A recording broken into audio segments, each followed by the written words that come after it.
എൻ്റെ കുറേ ആളുകൾ ചോദിക്കുന്നുണ്ട് എന്താണ് ഇപ്പം വേൾഡ് കപ്പ് ഫുട്ബോളിന്റെ വീഡിയോസ് ഒന്നും അപ്ഡേറ്റ് ചെയ്യാത്തത്, വീഡിയോ ഒന്നും വരുന്നില്ലല്ലോ എന്ന്. എന്നെ സംബന്ധിച്ചിടത്തോളം ക്രിസ്ത്യാനോ റൊണാൾഡോ പുറത്തു പോയപ്പോഴത്തേക്കും ലോകകപ്പ് അവസാനിച്ചു എന്ന് ഞാൻ സ്വയം പറയുന്നതാണ്. ഞാനൊരു ഡൈഹാർഡ് ക്രിസ്ത്യാനോ റൊണാൾഡോ ഫാനാണ്. പക്ഷേ പറയാതിരിക്കാൻ പറ്റത്തില്ല, ഈ ഒരു വേൾഡ് കപ്പ് തീരുമ്പോഴേക്കും ലയണൽ മെസ്സി സെറ്റ് ചെയ്യാൻ പോകുന്ന ബെഞ്ച് മാർക്കിന്റെ വലിപ്പം എത്രമാത്രം ഉയരത്തിലായിരിക്കുമെന്ന്. കാരണം ഓൾറെഡി ഗോൾഡൻ ബൂട്ട് റേസിൽ ലയണൽ മെസ്സി മുന്നിലുണ്ട്. ഗോൾഡൻ ബോളും ഇത്തവണ മെസ്സി തന്നെ നോക്കാനാണ് സാധ്യത. ഈ ഗോൾഡൻ ബോളും ഒരുമിച്ച് തൂക്കുക എന്ന് പറഞ്ഞാൽ നിസ്സാര കാര്യമൊന്നുമല്ല. തുടർച്ചയായിട്ട് രണ്ടാമത്തെ തവണ വേൾഡ് കപ്പ് ടൈറ്റിലും ലയണൽ മെസ്സിയും സംഘവും അടിച്ചെടുക്കുകയാണെങ്കിൽ വേൾഡ് കപ്പിന്റെ ചരിത്രത്തിൽ തന്നെ ഏറ്റവും മികച്ച ടീമായിട്ട് തന്റെ ടീമിനെ വളരെ ചെറിയ കാലം കൊണ്ട് ലയണൽ മെസ്സിക്കും ലയണൽ സ്കലോണിക്കും ഒരുക്കിയെടുക്കാൻ കഴിഞ്ഞുള്ളൂ എന്നുള്ള യാഥാർത്ഥ്യത്തിനെ ആർക്കും വില കുറച്ച് കാണാനോ എഴുതി തള്ളാനോ പറ്റത്തില്ല. കാരണം അത്രമാത്രം വലിയൊരു ബെഞ്ച് മാർക്ക് അവർ സ്ഥാപിക്കുകയാണ്. ഇപ്പം ബ്രസീലിന് 5 കപ്പിന്റെ പെരുമ പറയാൻ പറ്റുമെന്ന് ഞാൻ ഇപ്പോഴും വിശ്വസിക്കുന്നില്ല. ബ്രസീലിനെ സംബന്ധിച്ചിടത്തോളം 5 വേൾഡ് കപ്പ് എന്നൊന്നും പറയുന്നതിനകത്ത് വലിയ കാര്യമൊന്നുമില്ല. പണ്ട് യൂൾട്രിമ കപ്പ് 3 കിട്ടി, അത് വെച്ചിട്ട് 5 വേൾഡ് കപ്പ് പറയുന്നതിന്റെ ലോജിക്കൊന്നും ഇപ്പോഴും മനസ്സിലാവുന്നില്ല. പണ്ട് അർജന്റീനയെ കളർ ടി വി ഇല്ലാത്ത കാലഘട്ടത്തിൽ വേൾഡ് കപ്പ് കിട്ടിയെന്ന് പറഞ്ഞ് ബ്രസീൽ ഫാൻസ് ഒരുപാട് പുച്ഛിക്കുകയും പരിഹസിക്കുകയും ചെയ്യുന്നത് നമ്മൾ കണ്ടിട്ടുണ്ട്.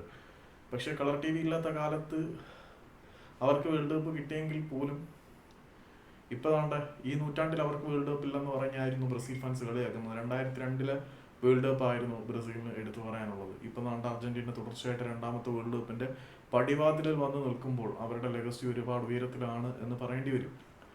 ലയണൽ മെസ്സി സെറ്റ് ചെയ്ത് വെച്ചിരിക്കുന്ന ബെഞ്ച് മാർക്കും വളരെ വലുതാണ്. 39ാമത്തെ വയസ്സിൽ ഈ മനുഷ്യൻ ഇങ്ങനെ കളിക്കുമെന്ന് സ്വപ്നത്തിൽ പോലും ആരും പ്രതീക്ഷിച്ചിരുന്നില്ല. അതാണ് യാഥാർത്ഥ്യം. സത്യം പറഞ്ഞാൽ അർജന്റീനയുടെ ഒരു അറ്റാക്കിംഗ് യൂണിറ്റ് ഭയങ്കര ഡിഫറെൻ്റ് ആണ്. അർജന്റീനയുടെ കളി നമ്മൾ നോക്കിക്കഴിഞ്ഞാൽ മനസ്സിലാവും. അവർ ആദ്യത്തെ ഒരു 35 മിനിറ്റ് വരെ ടോപ്പ് മാച്ച് കളി, അതിനുശേഷം പിന്നീട് പതിഞ്ഞ താളത്തിലാണ് 75 മിനിറ്റ് വരെ കളിക്കുന്നത്. പിന്നെ അവസാനത്തെ 15 മിനിറ്റിൽ അർജന്റീനയെ പിടിച്ചാൽ കിട്ടാത്ത വിധം ആക്രമണത്തിലേക്ക് അവരങ്ങ് അഴിഞ്ഞാടുന്ന കാഴ്ചയാണ് നമ്മൾ കണ്ടത്. എന്ത് മനോഹരമായിട്ടാണ് അർജന്റീന അവരുടെ കളി കൊണ്ടുപോയിക്കൊണ്ടിരിക്കുന്നത്. ലയണൽ മെസ്സി അവസാന നിമിഷം തള്ളികയിൽ എന്ന വണ്ണം ഒരു ക്രോസ് നൽകുന്നു. ഇംഗ്ലണ്ടിന്റെ ഉയരക്കാരായിട്ടുള്ള താരങ്ങളെ മറികടന്നുകൊണ്ട് എത്രമാത്രം കൃത്യമായിട്ട് കണിശമായിട്ട് ലയണൽ മെസ്സി ആ ക്രോസ് വെച്ച് കൊടുക്കുന്നു എന്നുള്ള അത്ഭുതം തന്നെയാണ്. പിന്നെ ഇന്നലത്തെ മത്സരത്തിൽ പരാജയത്തിന് തോമാച്ചായന്റെ വലിയൊരു മണ്ടത്തരം കൂടിയുണ്ട്. കാരണം മര്യാദയ്ക്ക് കളിച്ചുകൊണ്ടിരുന്ന ടീമിൽ നിന്നും അർജന്റീന ഈ ഒരു വേൾഡ് കപ്പിൽ ഉടനീളം കളിച്ച പാറ്റേൺ അവസാനത്തെ 15 മിനിറ്റിലെ കടന്നാക്രമണം തന്നെയാണ്. ആ ഒരു പാറ്റേൺ ഹിസ്റ്ററി എല്ലാവർക്കും മനസ്സിലായിട്ട് പോലും ഒരു ഗോളിന്റെ ബലത്തിൽ കടിച്ചു തൂങ്ങി കിടക്കാൻ എന്തിന് തോമസ് ടുഷൽ നോക്കി എന്നുള്ളത് വളരെ വലിയ ചോദ്യം തന്നെയാണ്. യഥാർത്ഥത്തിൽ അവർക്ക് പണി പാളിയത് മിഡിൽ നിന്നും ഡെക്കറൈസിനെ വലിച്ചതോട് കൂടിയിട്ടാണ്. ചെക്കൻ പോയതോടുകൂടി പണി പാളി. അർജന്റീന പതിയെ കളി പിടിച്ചു. മൊത്തത്തിൽ പറയുമ്പം അർജന്റീന കണ്ട അടുത്ത വേൾഡ് കപ്പ് അടിക്കാൻ പോവാണ്.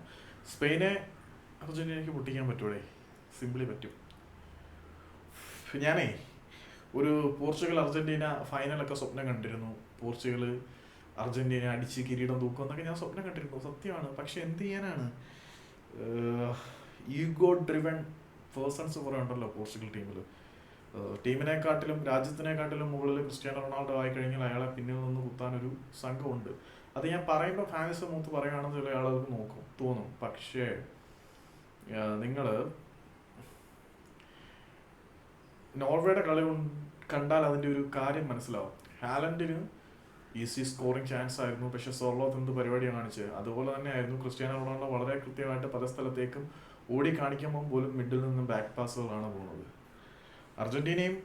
ലയണൽ മെസ്സിയും ക്രിസ്ത്യാനോ റൊണാൾഡോയും ടീമിൽ നിന്ന് കിട്ടുന്ന സപ്പോർട്ടിൽ എത്രമാത്രം വ്യത്യസ്തരാണ് എന്ന് ചോദിച്ചു കഴിഞ്ഞാൽ, മെസ്സിക്ക് വേണ്ടി പൊരുതാൻ ഒരു സംഘം അവിടെ ഉണ്ട്.